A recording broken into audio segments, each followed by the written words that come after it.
This is lecture 2C for Calculus 1 on finding methods to find limits and on the limit laws and the squeeze theorem. First, I'm going to give you 3 imprecise ways to find limits. Sometimes that's all you can do. If you're given a graph of a function, such as the one shown here, and you need to find the limit at, say, 0, 1, 2, 3, and 4, all you do is eyeball the graph. The point 0 and x equal 4 are at the edges of the domain of this function. So here you go. All you need to do is find the limit from one direction. For 0, all you need is the right-hand limit. In that case, that limit is 1. The value of the limit of this function as x approaches 0 is 1. At the other edge of the domain, we're looking for the limit as x approaches 4. We only care about as x approaches 4 from the left because it is at the edge of the domain. In this case, the limit is 1. It does not matter. The value of the function is down here at 1/2. The limit is 1. The value of the function is 1/2. Now looking at the interior points, you see right here at x equal 1, you have a jump discontinuity. From the left, the limit is 0. From the right, the limit is 1. There is no limit because the right and left-hand limits do not agree. At x equal 2, you have a limit from the right of 1, a limit from the left of 1. The limit is 1 as x approaches 2.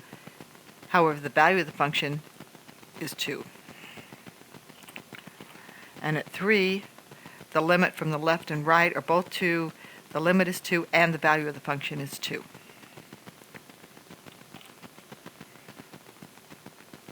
Sometimes you're given a calculation. Here's an example right here. You're supposed to find the limit as n goes to infinity of 1 plus x over n raised to the nth power, and that limit is supposedly e to the x. Once you're done with this class, and maybe you'll need the second semester of calculus, you'll be able to prove this analytically. For now, all you can do just to investigate limits is make a bunch of calculations. Just calculate some numbers and see what happens. So I made a little table here. Since n is going to infinity, I chose some values of n that were progressively getting larger. 10, 100, 1,000, 10,000. Then I calculate the value of this function. Here I set x equal to 3, made some calculations, and I got 13.8, 19.2, 19.99, 20.07. I happen to know that e to the third is 20.0855. If you graph those numbers, you would see they seem to be converging to 20.0855. Okay, this just demonstrates that it's possible that this is the limit. It's not a proof. Okay, now I set x equal to -2 just to do another demonstration. Made this calculation again. I have answers of 0.107, 0.132, 0.135, 0.1353. I know that the value of e to the -2 is 0.135335. So in this case, all you did was make a calculation, and it suggests, the result of the calculation suggests that the proposed limit is correct. And here's another result, another method that you would use. If you have a function that's continuous, you can sort of get an idea from the idea of continuity as proposed in algebraic courses that a continuous function is one that you could draw without lifting the pencil from the paper. And from that you could deduce the idea that, for example, if you knew the value of the function right here at 30 was 45, that the limit from the left and the limit from the right would both be 45, and that the limit would be 45. You'll be correct in that if that is a continuous function. For a continuous function, the limit and the value are the same thing at that point. So the function is continuous at x equal 30 if the value of the function at 30 and the limit of the function as x approaches 30 are both the same. So you're using continuity even though it really hasn't been discussed yet. Now I'll show you some ways to use the limit and some limit laws to be a little more precise in calculating these limits. Okay, so to do this, we have certain very simple limits that we establish using the precise definition of a limit. Then we use the limit laws and extend these almost trivial examples to polynomials and rational functions. So the two limits that we establish first is that the limit as x goes to x naught of the function x is x naught, and the limit of a constant is the constant. For the first, here's a graph of that function. If we're talking about x, that means y equals x, or f of x equals x. That's just the diagonal red line. For the second, this one over here, a graph of it would look something like this, because in this case, k would be 4. So what you could see from this graph, or deduce from this graph, that these limits are probably true, but we'll use the precise definition of the limits to show that. The precise definition of a limit says that for every epsilon, there is some delta such that f minus its limit is less than epsilon whenever x minus x naught is less than delta. So the first one we want to prove is that the limit as x approaches x naught of x equals x0. So we let f of x be x, substitute it into this equation, and here's what we get. X minus x naught, the proposed limit, is less than epsilon, and we want to find a delta such that x minus x naught is less than delta. Well, we're done. As long as delta equals epsilon, we're fine. Or we can just choose the value of delta to be epsilon. And the second that we wanted to prove was this limit law involving a constant. So we let f of x equals k. The proposed limit is k. So this expression that's still in yellow becomes k minus k is less than epsilon, and we're looking for a delta such that k minus k is less than epsilon whenever x minus x naught is less than delta. Well, obviously k minus k is less than epsilon because k minus k is 0. So there's no problem there. So delta can be any positive real number. These were fairly trivial, but they just show that the precise definition of the limits can be used. And now we've established two results. Here are the limit laws. I've written them a little different than the way Stewart writes them. For the function f, I'm going to call that limit L, and say that g has a limit, which I'll call m. Then the addition and subtraction limit laws say that if you add these two functions, f and g, and take the limit, that limit is L plus m. If I subtract f and g, the limit is L minus m. So all I have to do is use the original limits from the two functions at that point. They're both taken at the same point, of course. And then I can combine them, adding them or subtracting them, and all I have to do when I take the limit is add and subtract the original limits. The same way, if I multiply the two functions together and take the limit, the answer is the product of L times m. There's another rule that's a special case of this product law. It's called a constant multiplier. Let's say that g is some constant c. Then g times f would be cf. And those limits is c times L. So if you take a function and multiply it by 2 and you take the limit, then that limit is 2 times the original limit. You can divide the functions and take the limit, and as long as m is not 0, okay, the limit is L over m. And the last one is raising f to some powers. Taking the limit, you just raise the limit to the powers. So basically what this says is if you know the limit of f and you know the limit of g, and you combine them in any algebraic way, we haven't mentioned composition, but you combine them by addition, subtraction, multiplication, division, or raising to powers, then all you have to do is do the same thing to those limits L and m.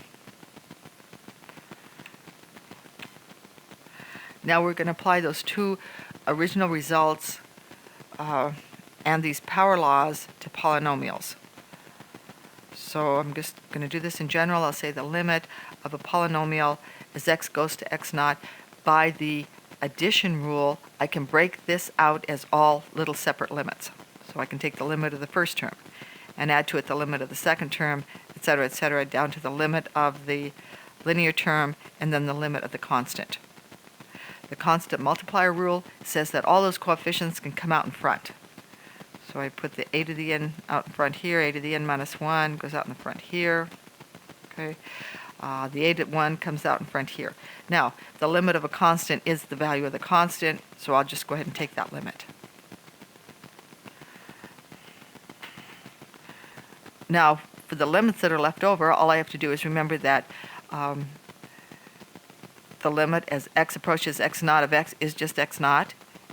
And by that power rule, I just raise it to the power. So here you go. The limit of this polynomial as x goes to x naught is just a sub n times x naught raised to the n power plus a sub n minus 1 times x naught raised to the n minus 1 power, counting all the way down to a1 times x naught plus the constant a0.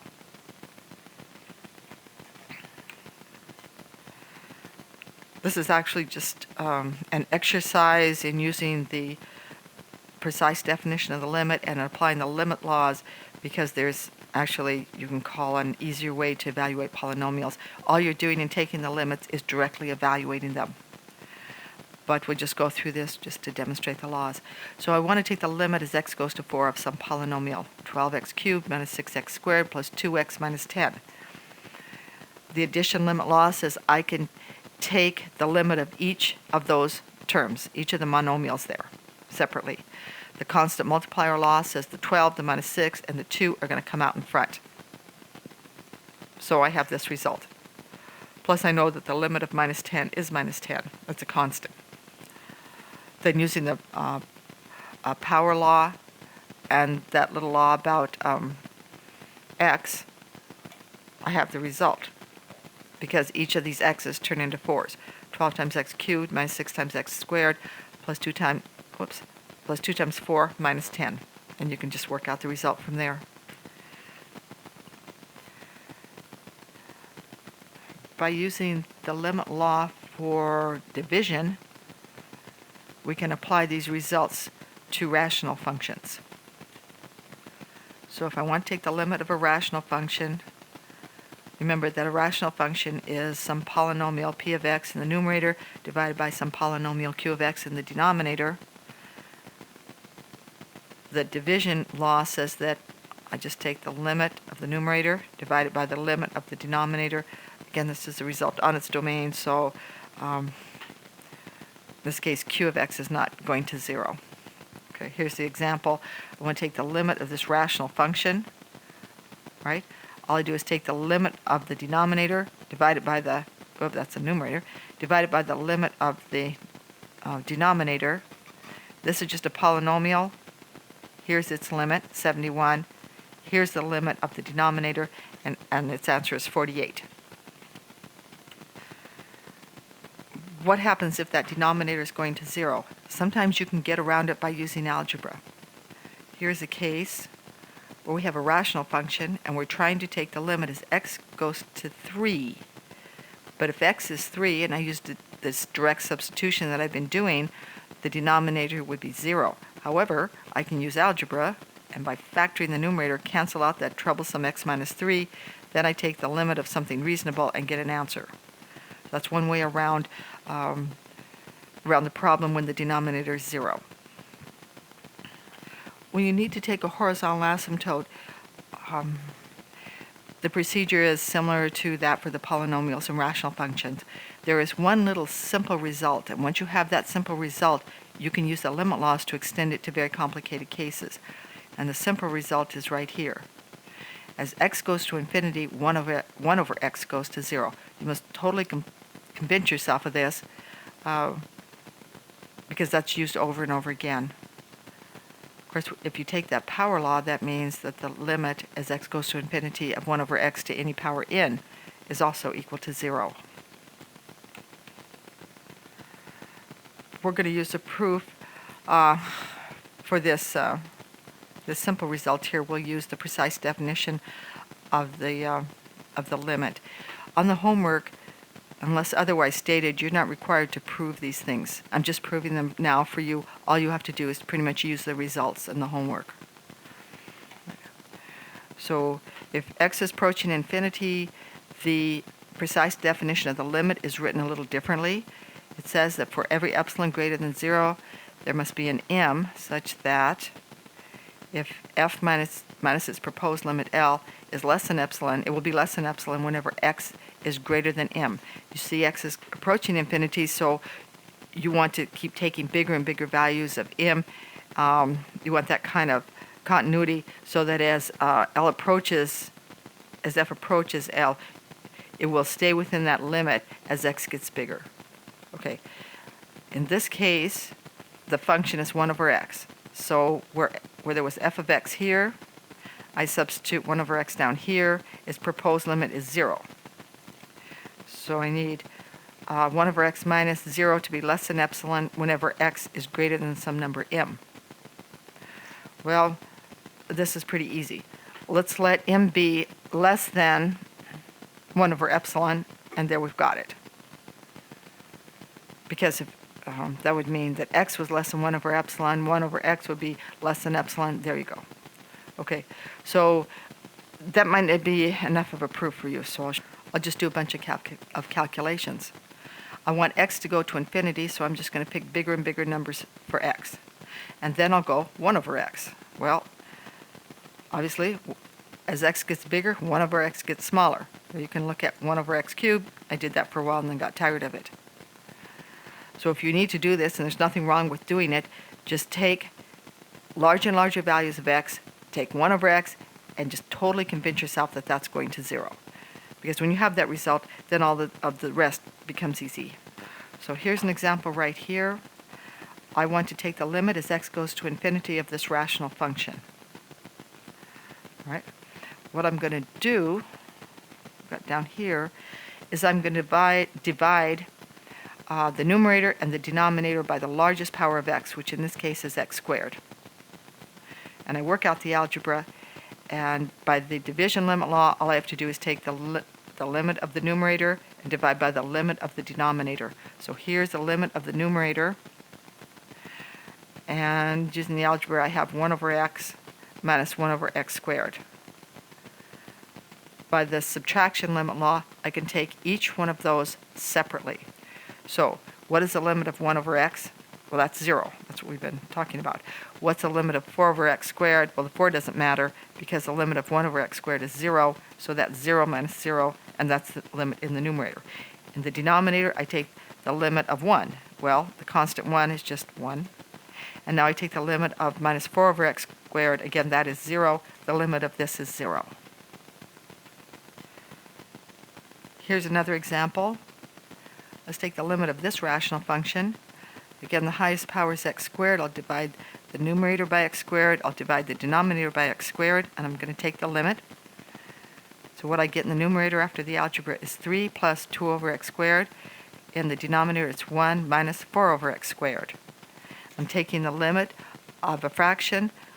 What I do is take the limit of the numerator, divide by the limit of the denominator.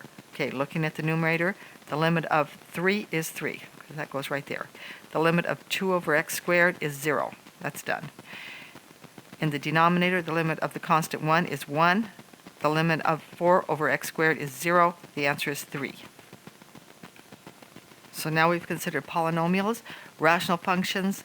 Let's look at transcendental functions. Transcendental functions are continuous on their domains. And this will be sort of clarified later, but the basic idea, as mentioned earlier, is that for a continuous function, the limit is the value of the function.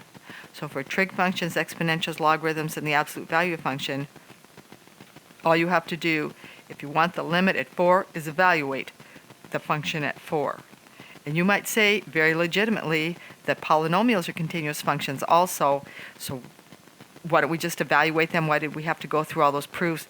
And I guess you have a valid statement.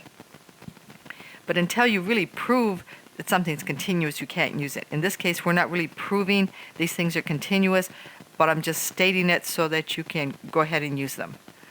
So we're talking about the limits for all these transcendental functions. All you need to do is directly substitute the x naught into the equation, and then you're done. When you have combinations of such functions, then you are making use of the limit law. For example, I want the limit as x goes to 0 of these four terms. This cosine term, a 3x squared term, a minus 4, and a tangent. The limit law says I just take each one of them separately. So here's the limit of the first term. And that happens to be right here by substitution. I just put the x equal to 0. And I use the fact that cosine is an even function to get rid of the sign. Now I take the limit of the second term with the x squared. The x is just going to be replaced by 0. There we go. That's the limit of the second term. The third term was this minus 4. The limit of a constant is the value of that constant, so the minus 4 appears here. And now I take the limit of tangent as x goes to 0. Tangent is defined at x equals 0, and so I just substitute for the 0. Of course, that result is 0, and there you get an answer. Okay, so again, for these continuous functions, trig, exponentials, logarithms, absolute values, and of course polynomials and rational functions on their domains, you find the limit by direct substitution. There's one more way to find a limit, and that's the sandwich or squeeze theorem. And the idea is if you have a function and it is bounded above and below by functions, you take the limit of those bounding functions and they have the same limit, then the in-between function also has that limit. So for example, we're going to consider the damped sinusoidal wave. Okay, so I have sine t multiplied by this decaying exponential e to the minus t. This function is sandwiched between, I forgot the e to the t in there. Okay. There should be an e to the minus t multiplying this sine t. And it is sandwiched between minus e to the minus t and e to the t. Okay. What is the limit as x goes to 0 of that of this function? Well, as t goes to infinity, the decaying exponential goes to 0. On the other side, what's the limit of the e to the negative e to the minus t as t goes to infinity? Again, that's 0. So that means this function of the decaying sinusoidal is sandwiched, its limit is sandwiched between the value of 0 and the value of 0. So because it's sandwiched between those two values, that is its limit as well.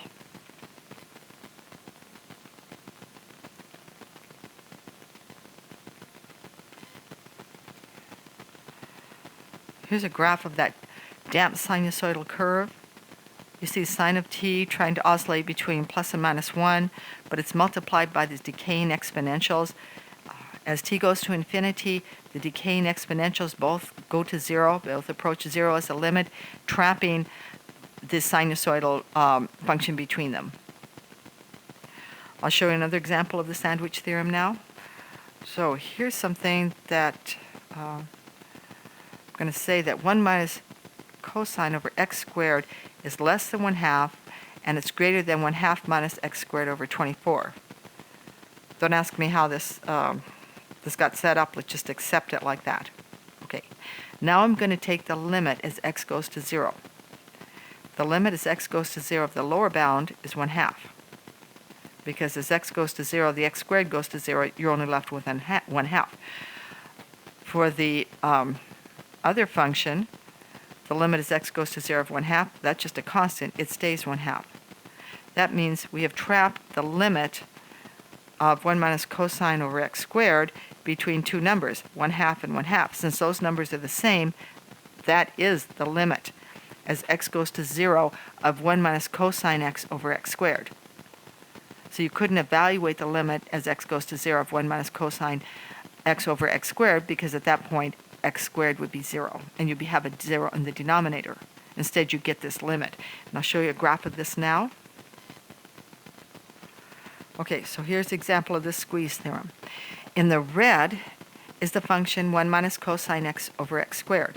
You see, it can't be defined at 0, so I just stopped the red line in the vicinity of 0 on the computer when I, just to do the graph. Then we have these two other functions. One was the 1/2. That's just that straight line right across there. The other was a function 1/2 minus x squared over 24, which is really just a parabola through here. Okay.